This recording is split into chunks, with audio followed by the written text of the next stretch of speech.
Welcome to the Pitmaster Podcast. We're barbecue competition competitors that aim to share information, advice, tips, and tall tales about our favorite pastime. Head over to the pitmasterpodcast.com for all things Pitmasters, or follow us on your favorite social media platform.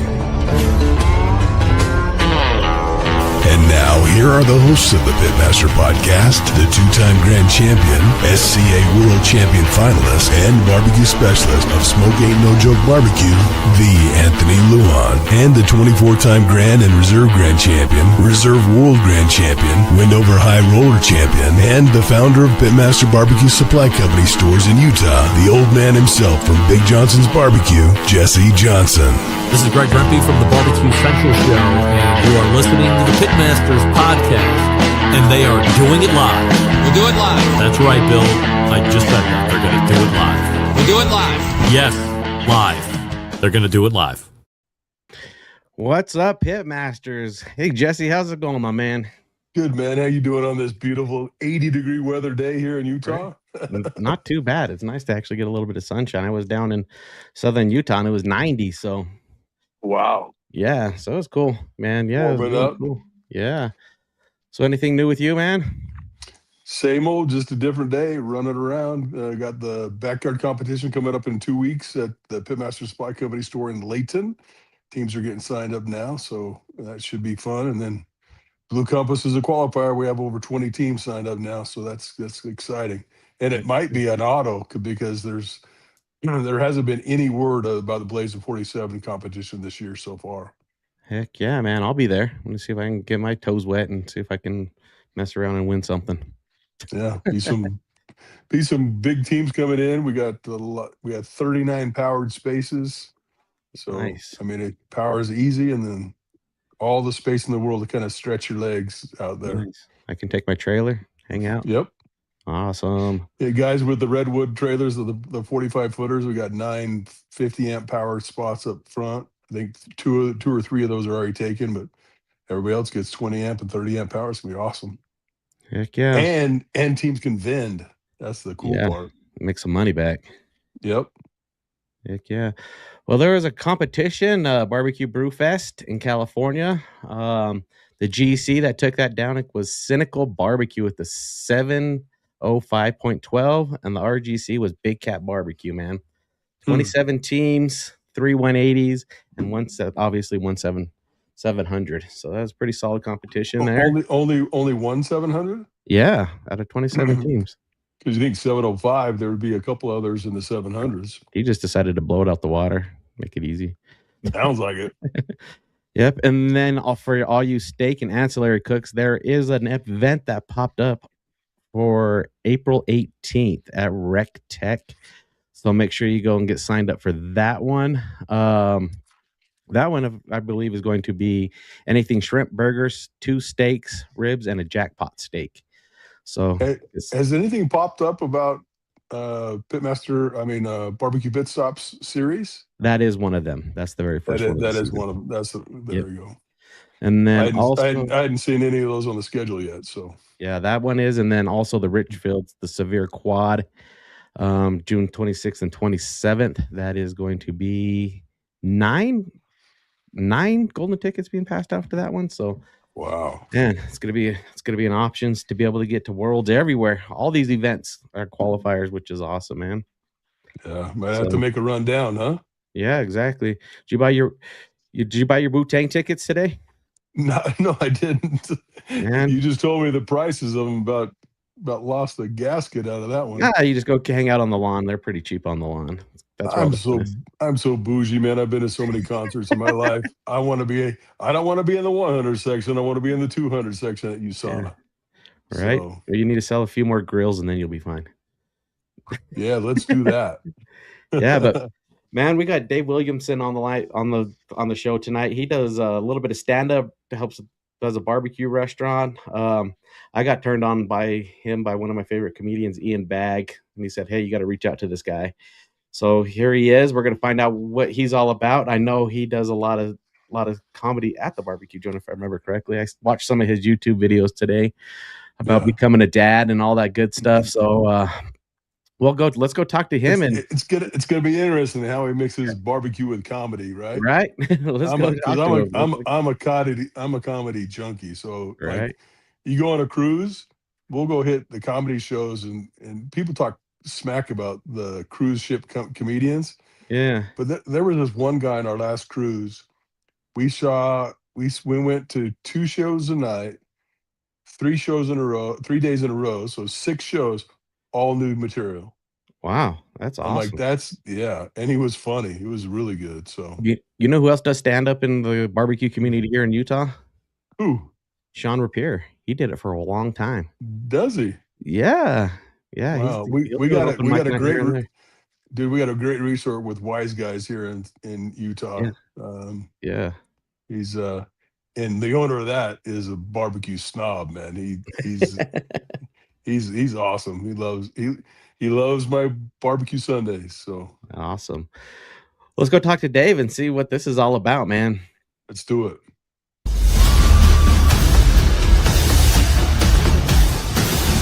This is the single best investment you can make to become a better cook. Thermopen 1 is the best thermometer I've ever had. My thermometer of choice is ThermoWorks. When it comes to quality that I can trust, this is the company that I go to over and over again. There may be other thermometers out there, but there aren't other thermopens. Dave, welcome to the show, my man. How's it going? What's up, boys? You guys talking about Keith over there? Wise Guys? Yeah. Talking about? Yeah, Stubbs is an old buddy of mine. He used to do a morning show on the Eagle in the market. So my background, I've done a lot of media over the years. I still own an advertising agency. I do a little bit of work in there, but me and Stubbs have been buddies for a long time. Well, tell him to get off his butt and book me so I could come out there. We could do a big collab. We'll do a tailgate in the parking lot, pop up, and That's what I'm talking about. We'll mix barbecue and comedy together into the event, man. I haven't been there forever. They have a place in Vegas now too. They just opened. So he's busy. He's balling out of control. That's it. Man. Yeah. What's up, guys? Thanks for having me, man. Ian Bagg referred to me, huh? That's high praise, dude. Ian, listen, one thing I can tell you about Ian Bagg, he's one of my good buddies. He's one of the sweetest dudes I know. Been super kind to me my whole life. But if he ever tells you that that you should talk to someone, believe him, because he does not blow smoke. Because if someone's a jerk, he'll also tell you that. Ian's incapable of being not honest about he's authentic, right? Yeah, Jesse. Next time he comes to town, hopefully he'll bring Dave with him. But he does crowd work. He will roast your ass. He picked on me twice, and I fired back both times. And bad move, bro. Ian's gonna win every time. He didn't get me though. He didn't get me. He actually laughed his ass. He did the mic laugh. He dropped the mic and laughed and everything, right? So I fired back a little bit. You got to learn something. Yeah. If he's got the microphone, he has all the power in the world. But Jesse, you know me. I can come off the top of the dome pretty quick. I can fire back, dude. Being on the radio for that many years, I'm good too. But I had Tracy Chapman coming after me one time. Not Tracy Chapman. Is it Tracy Chapman? Yeah, the brother out of New York. Yeah. I'm on the front row. Tracy Morgan. That's what it is. Tracy Morgan. Okay. Tracy Chapman was a British woman who helped start the Simpsons. Well, Tracy Chapman was also a local. We're all thinking of Tracy Ullman. Tracy Chapman was a singer. Yeah. Tracy Chapman was a singer. Tracy's are all the same. Yeah, but Morgan, he had 3 opening acts, and every one of them came at me because I'm 6'3", 260, bald head. So I'm a target for the brothers. So they came right after, and one guy was like he was like the third comic before Morgan. He's like, I'm not messing with him. That guy's way too big to mess with. Lost my phone. Yeah. What did I do? No, you're good. You got us. You're good. Oh, there I am. Yeah. You're back. Yeah. Man, all the years I've been doing comedy for over 20 years, man. It's been wow. I started doing it as a hobby like 2001 or 2. I quit my day job in 2008 and moved to LA 2012. Barbecue has been like in part of my life for maybe the past like 10 years, but comedy's been my full-time job for a long time. And I'll tell you two things. I'll touch on two things you guys have already brought up.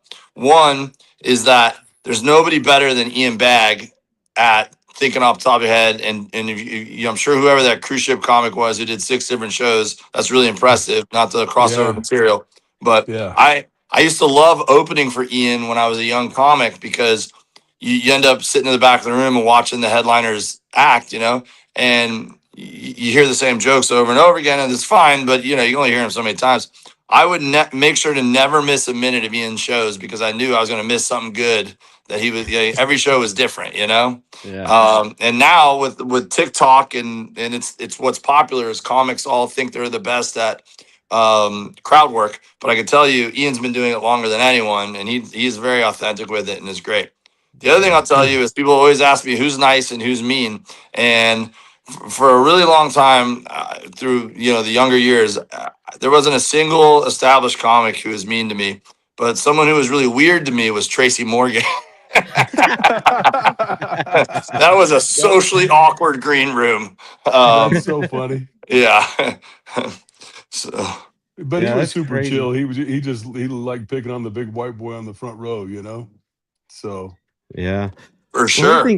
Thing is so just talking about Ian a little bit, and then we'll get into you. Is that he only has 2 jokes that he repeats, and they're kind of the groundwork from one about his dog and his extra leg. Yeah, and then you have to go to his shows to understand those jokes. But other than that, everything is just straight money. Wherever you go, it's a different show every night. So well, totally. crowd work is some of the best. If they're good at crowd work, like Matt Fife is really good at crowd work, and I'm drawing a blank on the dude out of New York.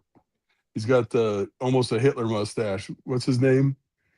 Almost a Hitler mustache. Jesus. Well, he's got a podcast. He's not a Hitler mustache. He's got a short little dark mustache. He's friends with Rogan. Tony Hinchcliffe? No, not Hinchcliffe. Sam Morrill, Mark Norman. Names. No, what's it? Louis Gomez. No. Big Get J. your old man brain going. Get your old man brain going. I know. I can't remember his name, but anyway. Yeah. So, but yeah, is it actually Hitler? Is Hitler doing comedy now? Only on Netflix, right? Yeah. Hey, with AI, man, you never know what you're gonna see. Right. That's absolute truth. AI is crazy right now. Yeah. So let's talk about. Yeah, you did comedy. That is awesome. That is an art form in itself. Yep. But this is a barbecue podcast. Let's talk about how did you transition into barbecue, man? Let's talk about your barbecue career. Yeah, well, blend. Yeah. So, it's funny because I feel like I've had a lot of success in comedy, and it's been my main job for a long time, and it's always like my first passion and what I like keep to the forefront. But barbecue, I think, came along at a time that I needed an identity too, man. I felt like I was getting lost in the shuffle. It was a weird time for comedy, maybe right before the pandemic. Like what was really popular was like the roast battles and the people who were being real like the edgy comedy, and that's really not me. It's not what I like, and I just authentically found barbecue. Like I've always enjoyed eating barbecue, and I've always enjoyed cooking steaks and things like that. But I'd go work like gigs in Texas, and then I'd come back here and I'd be like so mad that I couldn't get good barbecue like that in LA. So I just got mad one day and I told my wife, like, I'm teaching myself. And I went to Lowe's or Home Depot or somewhere and I bought the cheapest offset they had, which was a huge mistake because now I know the cheaper and the worse quality of the tool you're using, the harder it is to learn when you're trying to figure out fire management and everything. Yeah, we all bought that charbroil grill ourselves. We all bought it. It's fine. Everybody's bought it. It's fine. Yeah. I had to take a step back to just like a little digital master built to finally like just get like I needed some training wheels, to get going. And then I graduated back up to that kind of stuff. But as I was posting, I got obsessed. I was cooking like 4 or 5 times a week. And my wife's like, what are we going to do with all this barbecue you're cooking? And I'm like, I'll just give it to the neighbors. Like, I need to practice. I need to do it. I was addicted. And when I'd go out to the clubs, like people were starting to notice that that's what I was like putting on my Instagram and stuff, and it's all anybody wanted to talk to me about. People was like, dude, I saw you cooked ribs. How'd you do that? Like no one was like, oh, you going up tonight, or have you been on the road lately, or how's your ticket sales been? Everyone was just like, yo, dude, you made those beef ribs, and I'm like, yeah, like like so I'm like, well, people want to talk barbecue. I love talking barbecue.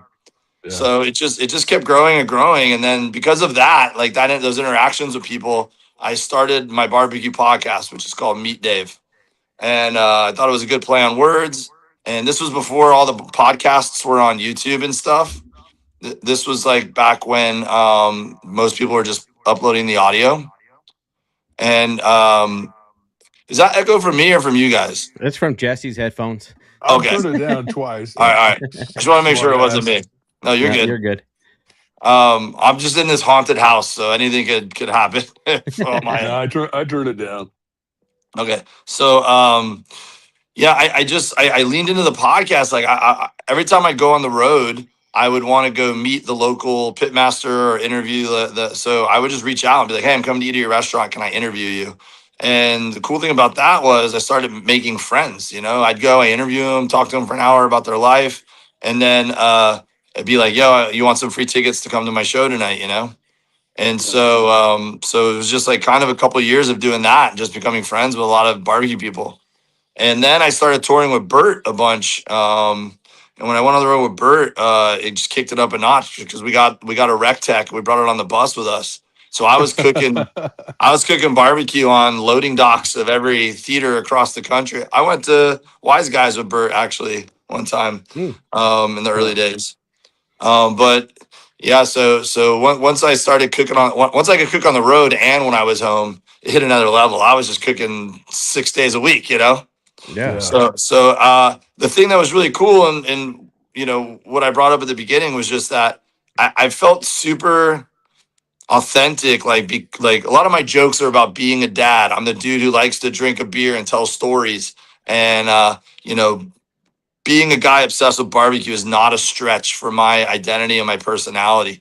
So when I'd go on the road, people were kind of like, "Oh, you're the barbecue guy." So being the barbecue guy was like, tell me you're a dad who likes to drink beers and tell a story around the grill without telling me you're a dad who drinks beers and tells stories around the grill, Right, Yeah. so, exactly. And the biggest compliment that people would give me is, they tell me like, hey man, we enjoy following your Instagram stories and seeing your barbecue like journey. Cause I started this when I was bad at barbecue. So I think it was cool for people to see me like really dive into something and get better and then like start competing and start getting invited to really cool opportunities when they remember that I was just starting because I was passionate about it. So I think it's for in a lot of people's eyes really authentic, so people are like, dude, I really have enjoyed following your journey, Yeah, that's awesome. That's cool, dude. By the way, congratulations, 88 barbecue episodes. That podcast episodes. That's a journey in itself. Trust me. We are. I just uploaded episode 300 for our show. So and that's I don't think I've uploaded an episode in like a year because I decided to get involved in the barbecue business, and between touring and a brick and mortar podcast got put on the back burner. It's all right. Still 88 episodes. No. But I am going through your episodes, man. I did see that you went to Himes. Oh yeah. Yeah, dude. Travis Heim. Yeah. Dude, his burnt ends are probably the best burnt ends I've ever had. That and their smoked chicken wings are both incredible. Yeah, they stood out for sure. Yeah. That is so awesome that you did that. Now I got 88 episodes. I didn't realize you did a podcast, so I have 88 episodes to listen to in the next few weeks. Do a little binging, right? Exactly. Yeah. Yeah, dude. The first couple ones were literally me just bringing a little Zoom recorder on the road with 2 mics and sitting in the back of a barbecue restaurant. And then as time went on, I started doing YouTube episodes and things like that. Some of them are live streams from during the pandemic. It's just it was so fun. It was just literally I just find somebody every week I could just talk barbecue with, and it usually ends up just talking about life. And it's evolved so many times. Like Meet Dave's not even just about the podcast anymore. It's become just like my nickname and my branding for everything. Mm-hmm. And I just keep finding new ways to to cross the two. Like you said, now I'm a partner at a little barbecue joint in my neighborhood, and we do a live comedy show here every other Tuesday, and it's standing room only. It's become one of like the coolest like underground shows in LA. And you know, the kitchen gets a huge pop right at showtime when everyone shows up at the same time, and then we pump out food and beers. And you know, Brad Williams popped in last show. I was like, "Can I hop on the show?" I'm like, "Dude, of course you can. This is awesome." Did you get him a stand? Cool. Did you get him elevated? If it was standing room, you needed to get him a little stand. You said that, not me. he probably crack up at that a little bit. Great dude. He's a great dude, but he's the best. He's the best, and he loves my barbecue. Yeah, that's all that matters. As long as you have a great barbecue, right? Great barbecue will bring anybody in, man. It doesn't. Yeah, I've been to a couple Super Bowl parties and stuff at his house, and I'm always like, "Can I bring something?" And his wife's so sweet. She's like, "Do not bring anything. Just come hang out, have fun." And then I show up with like a brisket or a bunch of beef ribs or something. I'm like, I could not bring anything, you know. Right. But I'll tell you, one of the coolest things I did since you brought up Travis Heim with this evolution of just trying to figure out ways of combining barbecue and comedy was I was very lucky during the pandemic to tour probably more than anybody because I got to go with Bert and do the drive-in movie theater tour. So, you know, it was really fun being able to do that and to cook and make content while we were touring as well. But then at the tail end of that, I was really ready to go out and tour and do an hour again, not just do a shorter set opening for him, right? I was like, man, I really want to work my hour. And not all of the clubs were open yet.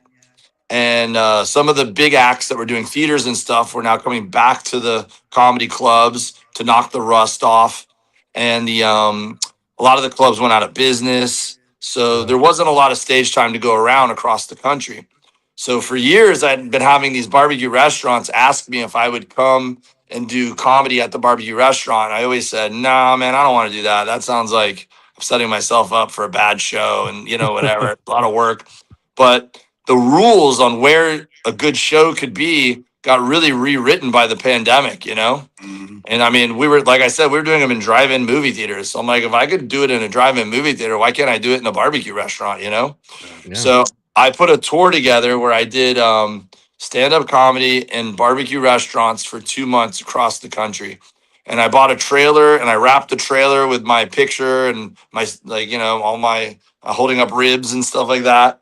And I got two college kids to go with me to set up lights and do production and film and everything. And we drove from LA to Boston and back. Wow. And we just turned, we just turned barbecue restaurants into comedy clubs for the night.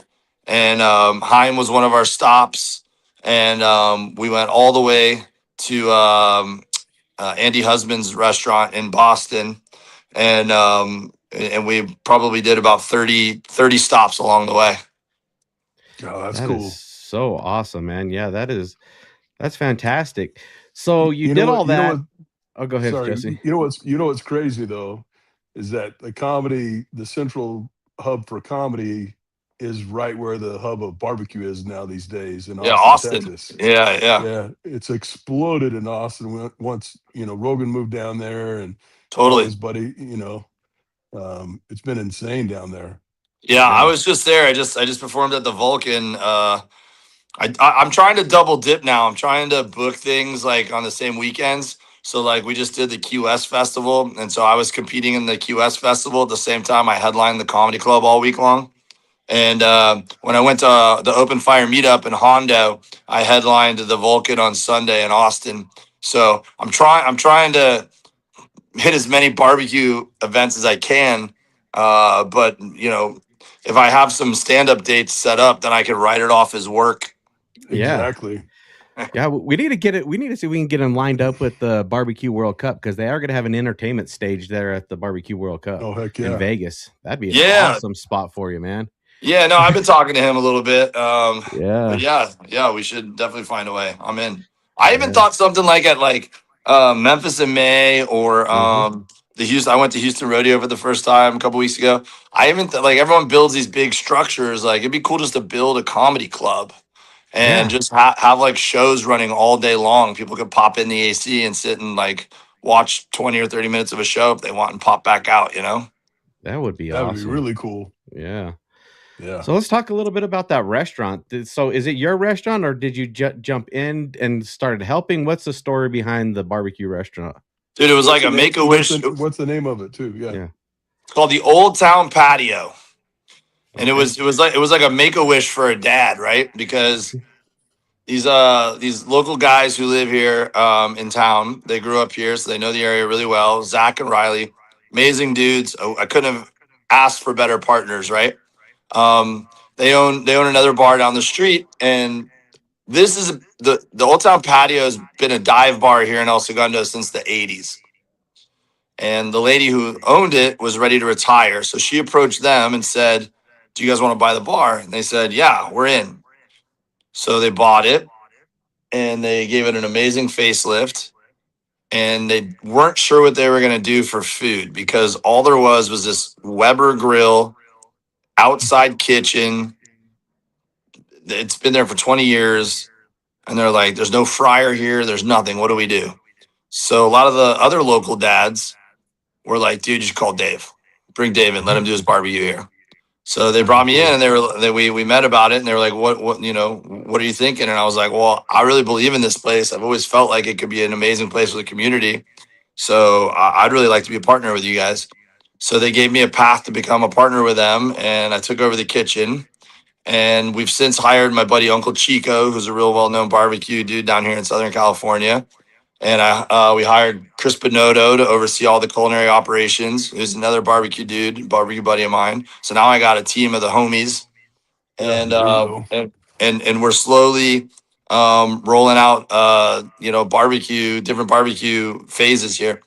And it's been killing it. We've been doing great, but it's been more like barbecue themed. So like brisket sandwich, pulled pork melt, pork belly appetizer, brisket chili, like things like that, And then people were going, though, "I just want the meat. I just want to try the meat." And we're like, "Well, we don't do that because, if I'm not here and Chico's not here, I can't trust the line cook to just put out like a slice of brisket. Like, we're not there yet, Yeah. And so people were asking for it.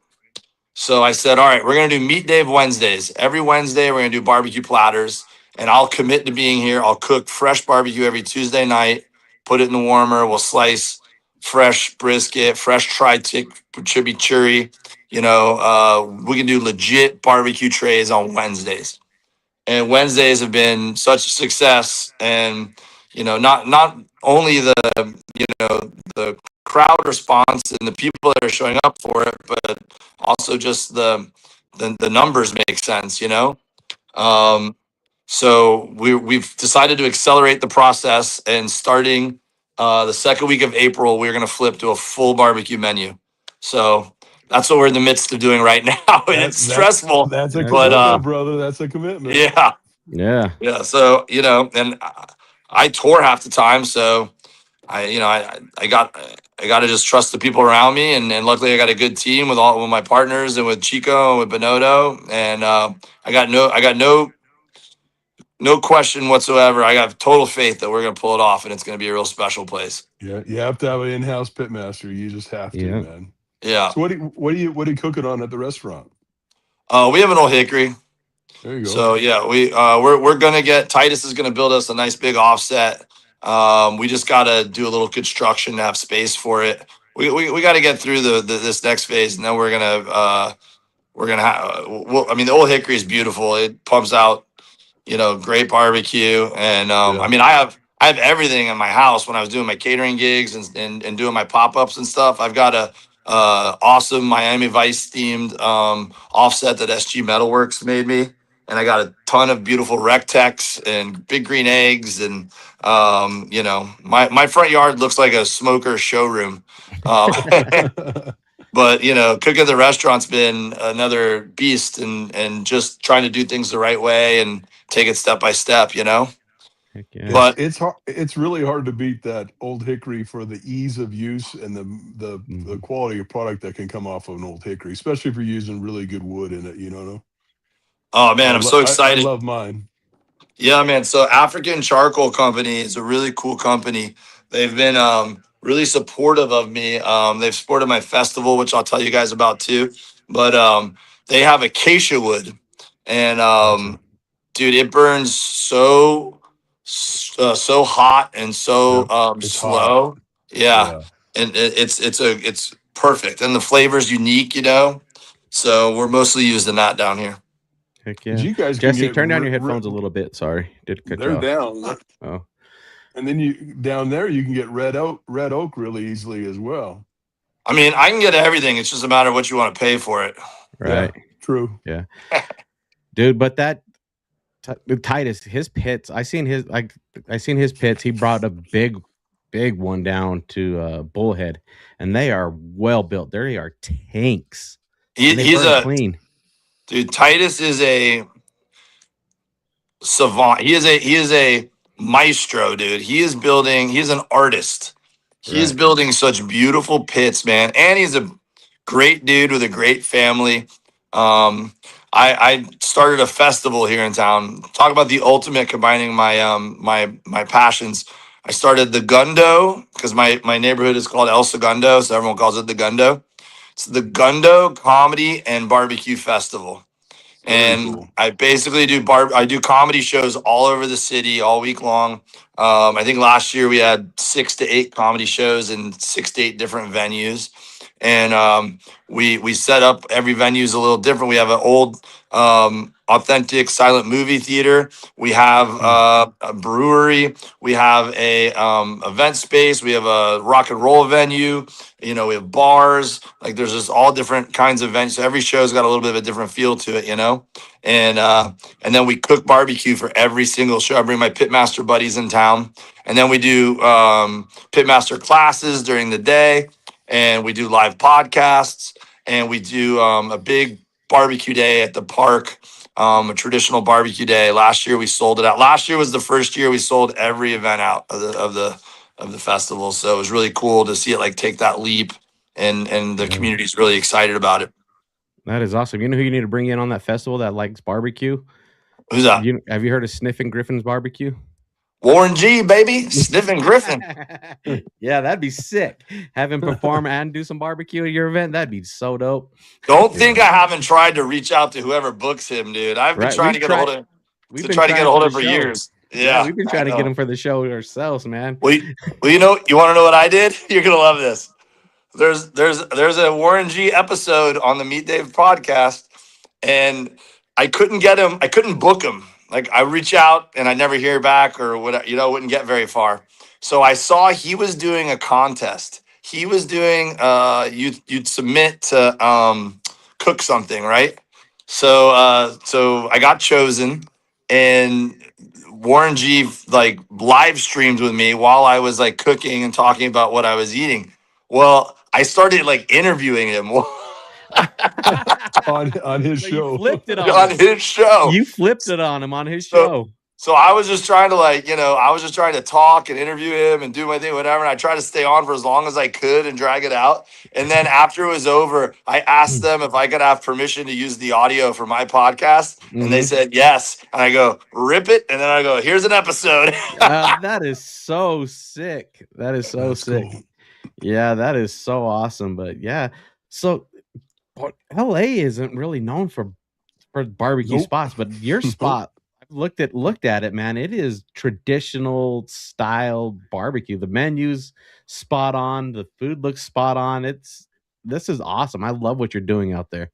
Thanks, man. Yeah, it's definitely a little bit of a extra challenge from the standpoint of the community isn't as trained in like what to expect from barbecue, you know, and also you know, what I've heard is the health department's a little stricter than other parts of the country, and so you know, it's we've had to go slower, like building it, and that's why I think it was smart we did the right scope where it was like, all right, we can do, you know, tri-tip, and tri-tip's easy because you could do it on the grill and you could do it, you know, indirect heat, and we could do brisket sandwich because you can, you know, reheat brisket and it's going to be delicious in a sandwich, but it's different from slicing it, you know? So there's things we've done to slow roll it while we've figured all that other stuff out. But yeah, man, I'm really excited, not just about what we've pulled off, but about what the future is going to hold for us here, because I do think this is a unique, in LA, a lot of the restrictions are tough because the businesses are on top of each other. So they can't make it easy for someone just to roll up a 1,000-gallon offset and go to town. Yeah. But here, where we're at, we're across the street from the Chevron refinery, and El Segundo over the years has been known for they call it, like Red Fox called it Smell Segundo, because there's like a water treatment plant. It's an industrial area. It's this beautiful little suburban area that they call Mayberry by the beach, nestled within an industrial area. So long story short, we're just making the neighborhood smell better. Okay. All right. Exactly. That is awesome. Yeah. That's going to be that's going to be the tagline for the festival this year, by the way. Best smelling week in El Segundo. You left your wife in El Segundo. Yeah. The rules and regulations. Yeah. Don't lose your wallet there either. Brutal. Yeah. Don't lose your wallet there either. Yep. This is where they were talking about. Right. Yeah. So what is the daily life of this for you? Is it just going in and having fun and you trust your line cooks and all that, and then you're jumping in? What does the operation look like on a daily level for you? Well, I mean, the biggest blessing is that the kitchen manager is Uncle Chico, who is a good friend of mine and someone I totally trust. So I think it would be hard to pop in and pop out if you didn't have someone you were in total lockstep and trust with, and aligned in a vision, and then to have Bonotto as part of it as well, and also just have partners who are very trusting and just want to help out any way they can. It's definitely made it easier than I think it could have been. I mean, I coach water polo. I'm super passionate about water polo. And so I've learned a lot about life in general, just from being a coach and being part of team sports. And the fact that I have a team here is the only reason why it works. Right. But I mean, I think it's just been, I've tried to stay home during certain points when I knew we were flipping the menu or things were going to be tough, so I can be here and support. But then when I have to go on the road, I have to trust those guys that everything's going to be good to go. And, luckily you're only a phone call away these days, but I mean, there's very capable people here. And then I also just try to do my part and cook as many briskets and pork butts as I can Monday, Tuesday, Wednesday, so that they're stocked up for when I leave, Yeah. So there's one less things they got to worry about while I'm gone. So yeah, and it's been a dance, because it's been start, stop, and whatever. But when we flip and go to this new menu in a couple weeks from now, we're definitely gonna have our routine down, whether I'm in town or not. We're doing it every day. We're gonna have to have our routine down of when do we put in our briskets, when do we pull our briskets, what does it look like, what's our par for every single day, Yeah. What do you hold in your barbecue in after you come off the smoker?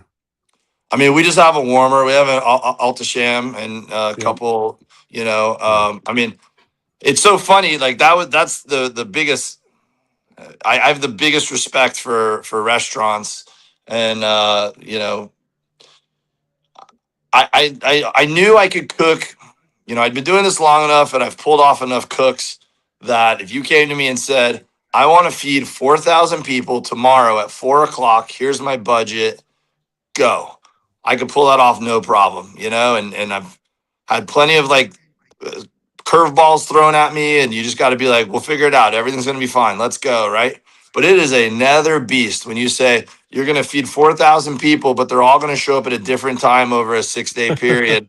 And the food's got to be perfect whenever they order, whatever they order, and you might not be here. Someone else might be here and they got to plate your food, So, just learning how to make that happen was definitely, I think, the hardest part.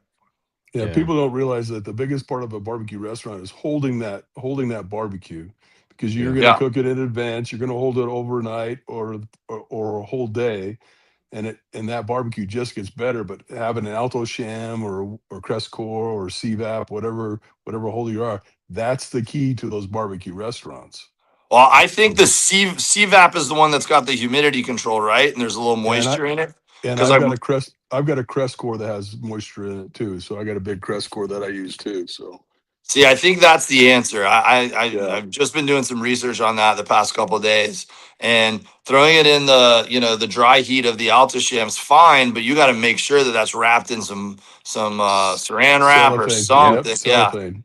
Yep. because otherwise you're just you're drying out the edges if nothing else. Yeah.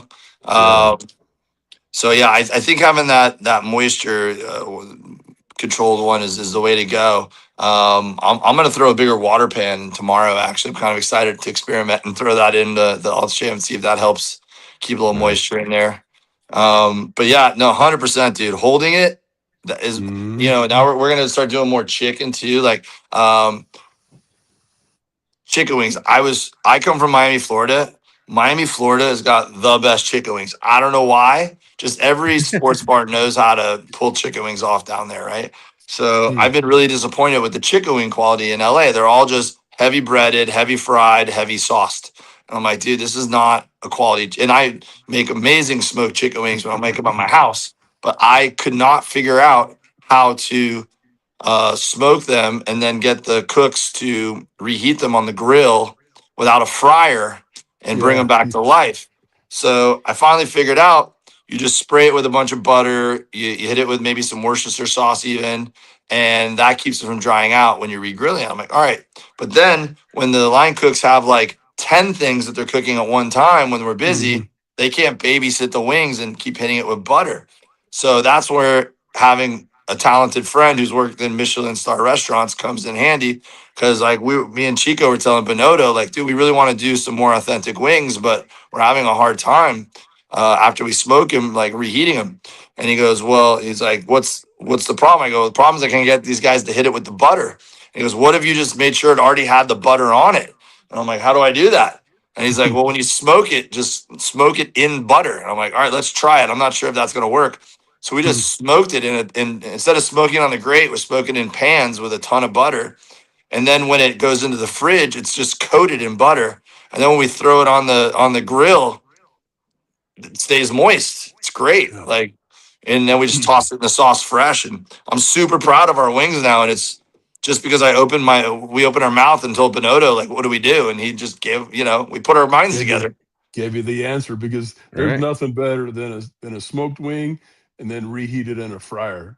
Because that's my favorite wing. I think R&R in Utah has some of the best smoked wings around. Yeah. See, that's the problem. We don't have a fryer, and everyone that I asked advice for just told me that. And I go, well, it's not an option for me, and we didn't want to shake the boat and like add a fryer to the kitchen and then have the health department have a problem with that. We were trying to just fly with what we had, Yeah. So yeah, there's a restaurant in Park City. I kept Oh Shucks.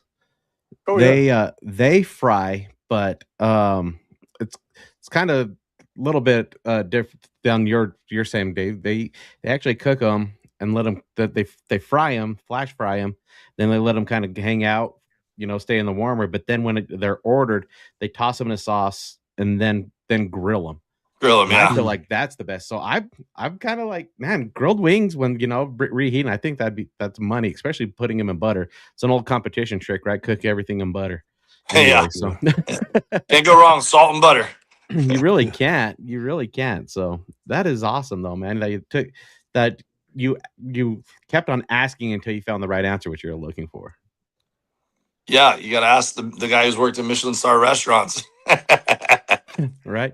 So speaking of competition a little bit, and you said you cooked one, and that's why you met Warren G. Have you ever thought about jumping on the competition circuit? Well, I mean, I've been invited out to jump on other people's teams, and I've definitely gone and just hung out at a bunch of them, and seen what people are doing. But the first competition that I got invited to have my own team was Key West Invitational, the first year they were doing it, which was 2 years ago. The Bear and Burton called me up and they said, hey man, we want you to bring a team down here. I was like, you want me to be on a team? They're like, no, we want you to have your own team. And I was like, I'm honored, dude. All right, let's do it. So I grabbed my buddy Jody, who was working for Rec Tech at the time. And Jody and I have done a lot of cooks together. We become close friends. And, I just really believe in Jody's skills, and he's, a great hang. And I'm like, all right, let's do it, Jody. And then we kind of were getting into crunch time, and we're like, oh, we need another person. And my buddy Roy Bellamy is a producer on the Dan Lebitard show, and he's super passionate about grilling. And since he lives in Miami and is close to Key West, I kind of hit him up on a whim, and I'm like, Roy, I don't know if you've ever done a competition before, but this is the first one I've ever like captained a team. I'm like, you want to come compete with us? And he was like, dude, that sounds like a blast. I'm in. So me, Jody, and Roy went down, and I brought my son the first year too. He was like our helper. So me, Jody, and Roy went down there and cooked our butts off, and we came in second place. Nice. And I couldn't believe it. I was like, dude, I can't believe we were like right there, against all these like my heroes. And so we ran it back with the same team the second year, and we ended up winning it. We got the grand championship the second year.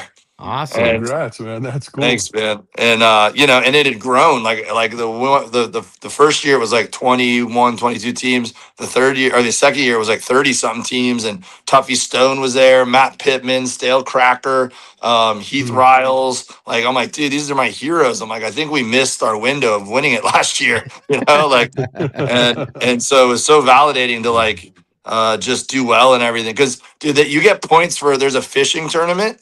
There's a lobster diving, and then you cook the lobster on a sandbar for people's choice. Oh, yeah. They do like a cheeseburger and competition on the sandbar.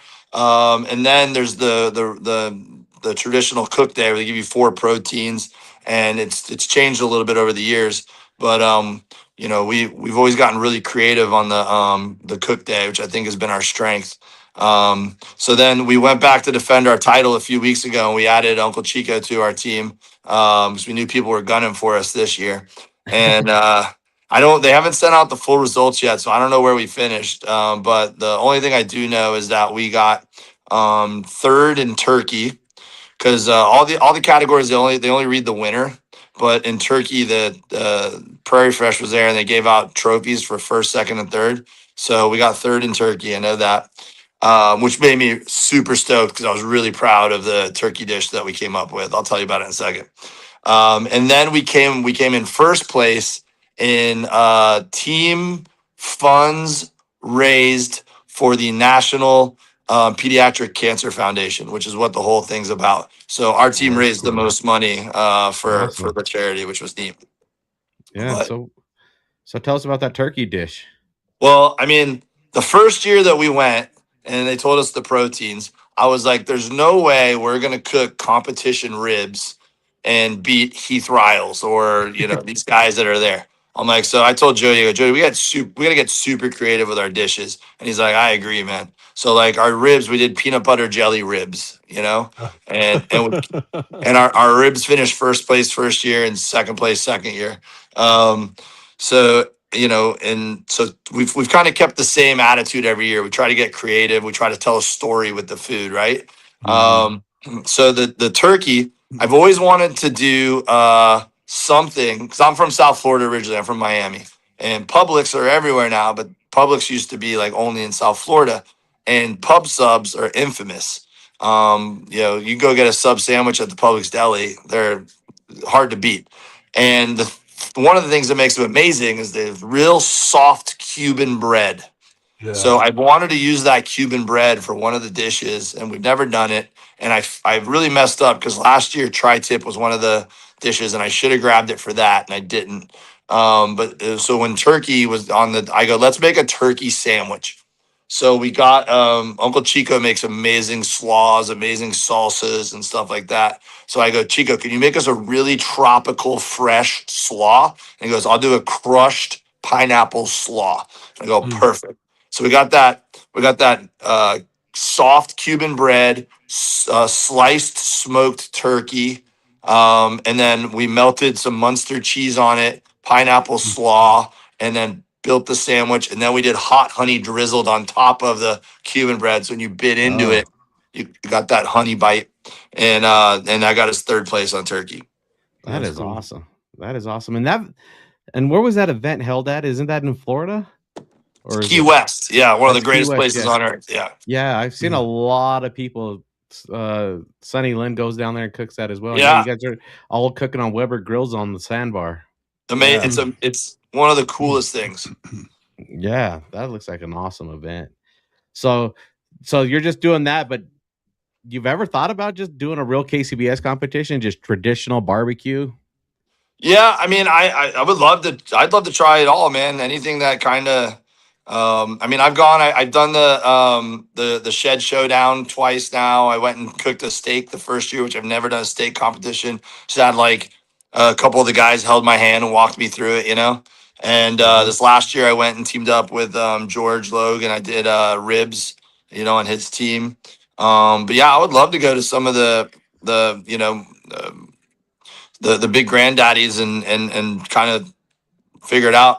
I went and cooked on Mel Dark Side of the Grill's team for the open fire meetup, and we got a ticket to go cook at Memphis in May. So this will be my first year. I've been to Memphis in May. I went to go perform one year. They said that there's been all kinds of entertainment at Memphis in May before. There's been artists, there's been strippers, there's been DJs. They said I'm the first person to ever go and do stand-up comedy at it. Nice. And then Cool. and I've also been just to hang out and party and see everybody and do content, whatever. And then this will be the first year that I go and I compete. So I'm gonna go compete on Mel's team. Heck yeah. Well, you should come out to Utah the first weekend of May 1st and 2nd, cook the event, and then then you can go do a gig at Wise Guys, Salt Lake. I love it. Let's make it happen, dude. I'm in. Yeah, that's all I need. All I need is an excuse, man, and I'll sign up. I'll cook. We'll set you up with all the grills you need. Yeah, all you got to do is fly in. We'll get all the grills and everything set up for you. Well, I think what I want to do, like my next big tour, like that I do like this is I think I want to do. And I've done this like it's just one-offs here and there, but I want to put a tour together where it's like, you know, what you just like every single tour stop involves one or two or three of my pitmaster buddies. So like, you know, if I went to Utah, I'd team up with you guys and we would cook food. People would spend $30 for a plate of food, $20 for the comedy show. We have a great night, you know? Yeah, that's awesome. Yeah, and then if I have tour dates, yeah, I mean, if the comedy club would team up with us, that'd be amazing. We could do it right in the parking lot and then incorporate the comedy club. If not, then we find a brewery or a barbecue restaurant or an event hall or whatever, you know, wherever. Mm-hmm. And I just want to do that. I just want to be like, you know, Northern California with Chuck's Flavor Train and Atlanta with Rashid. And like, you know, I just want all my dates with my barbecue buddies, you know, and other things lined up. Yeah, that sounds so awesome, man. Yeah, it'd be very cool. Yeah. Well, we don't want to keep it. We know you got some other stuff going on, but how do people follow you? How can they get in contact with you? They can go to Old Town Patio. How can they get on that train of Dave? Meet Dave. Yeah. Tour dates. I'll be in Phoenix this weekend. I know this is going out live. So if anyone's in the Phoenix area, I'll be at the Tempe Improv both Thursday and Sunday this week, headlining the Tempe Improv. And then I'll be at the Miami Improv in April. If you go to @DaveW Comedy on Instagram, that's where I'm the most active. I just started a barbecue Instagram, separate one, @MeetDaveBBQ. So follow both of those. If you're in the Southern California area, Old Town Patio is not far from LAX Airport. So on your way in or out of town, come and see us. Message me on Instagram. And if I'm in town, I will meet you down here for a beer if I'm not already here. If you're in LA at the end of June 25th to 28th will be the 3rd annual Gundo Comedy and Barbecue Festival. It is going to be bonkers. And that's also the same weekend that's World Cup Soccer in LA. Team USA plays. Team USA plays on Thursday night. So since I got the Pitmasters in town anyways, we're going to be one of the official FIFA City of LA watch parties at the El Segundo Bruco with all of our Pitmasters. It's gonna be gnarly. And then of course I'm on Facebook and YouTube and all the other platforms as well. Nice. If you're in Phoenix this weekend, you should drive. It's about 45 minutes from Phoenix, but go to Birds and Bones Barbecue. That's our friend of the show, Kyle Matuszewski. Okay.